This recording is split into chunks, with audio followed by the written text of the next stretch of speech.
मगाशी सांगितलेल्या सन्माननीय महोदयांप्रमाणे अत्यंत असमाधानकारक आहे।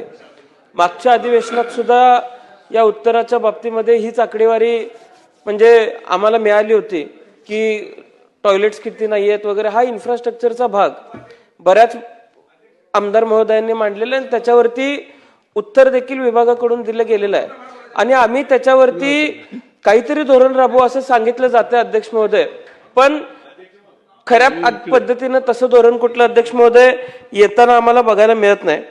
माझ्या पूर्वी बोलत असताना शिक्षकांच्या अशैक्षणिक कामांच्या बाबतीमध्ये काही आमदारांनी मत मांडलं, त्याच्यावर देखील आम्ही एक फ्रेमवर्क तयार केलेला आहे असं सांगितलं, पण अध्यक्ष महोदय अशैक्षणिक काम शिक्षकांचं कमी करणार का नाही याचं उत्तर अध्यक्ष महोदय शिक्षण मंत्री महोदयांकडून मिळालेलं नाही।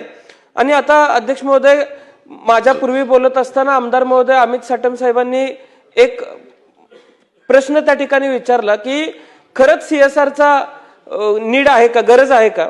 पण मी मंत्री महोदयांना एक गोष्ट लक्षामध्ये आणून देतो की काही फाउंडेशन्सला घेऊन मतदारसंघातल्या शाळा चांगल्या झाल्या पाहिजेत म्हणून आम्ही त्या फाउंडेशन्सला आणलं। वर्ग खोल्या करण्यासाठी आम्ही त्यांना विनंती केली, त्यांच्या बजेटप्रमाणे वर्ग खोल्या साधारण 10 लाखामध्ये 10.5 लाखामध्ये होत होत्या आणि शिक्षण विभागाने पीडब्ल्यूडी किंवा शिक्षण विभागाने सर्व शिक्षण अभियानाच्या ज्या अधिकारी बसतात तिथं आम्हाला सांगितलं गेलं की शासन एका वर्ग खोलीवरती 14 लाख रुपये खर्च करतं। अध्यक्ष महोदय सदर कंपनी त्या खोल्या बांधून द्यायला तयार असताना सुद्धा माझ्या मतदारसंघातल्या साधारण या मार्च अखेरला 30 खोल्या ते बांधून द्यायला तयार होते। सांगली जिल्हा परिषदेचे सीईओ तयार होते, पण खाली अधिकाऱ्यांना ते होऊन द्यायचं नव्हतं अध्यक्ष महोदय आणि त्या खोल्या थांबवल्या गेल्या। आता शिक्षण विभाग सांगते सीएसआर घेऊन आम्ही शाळांचा विकास करू, पण सीएसआर घेतला आम्ही आमच्या प्रयत्नातून सीएसआर जमवून आणला तर त्याला विभागाच्या माध्यमातूनच कुठेतरी मंत्री महोदय विरोध होतोय। त्या संबंधित अधिकाऱ्यांवरती आपण काही कारवाई करणार आहे का? धोरण ठेवून शिक्षण अजिबात चालू नाहीये। आणि अध्यक्ष महोदय बदल्यांच्या धोरणावरती सुद्धा कुठेतरी आम्ही प्रश्न विचारणं गरजेचं आहे। राज्य शासन एखादी बदली करतं, आता अलीकडच्या काळात पोर्टलद्वारे बदल्या केल्या जातात।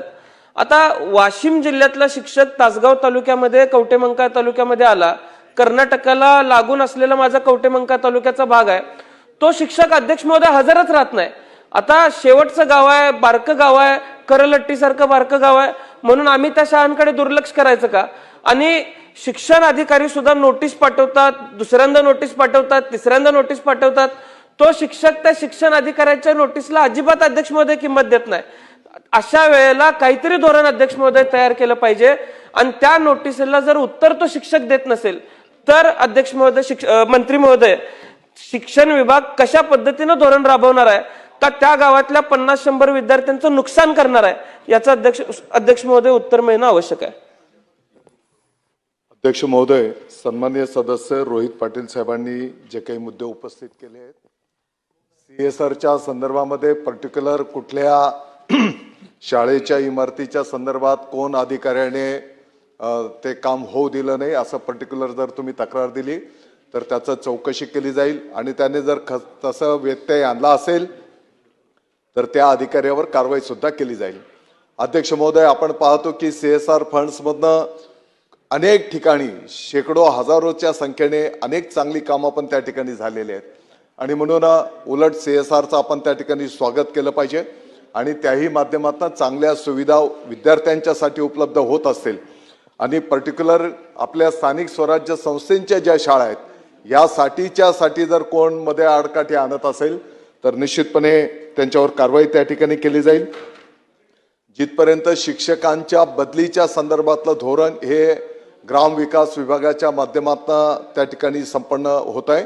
मला वाटतं की ऑनलाईन पद्धतीने या शिक्षक बांधवांच्या बदल्या केल्या जातात आणि तरी त्याच्यामध्ये ज्या काही आपल्या सूचना असतील तर ग्रामविकास विभागाशी संवाद साधून आपण त्याच्यातनं मार्गक्रमण करूया।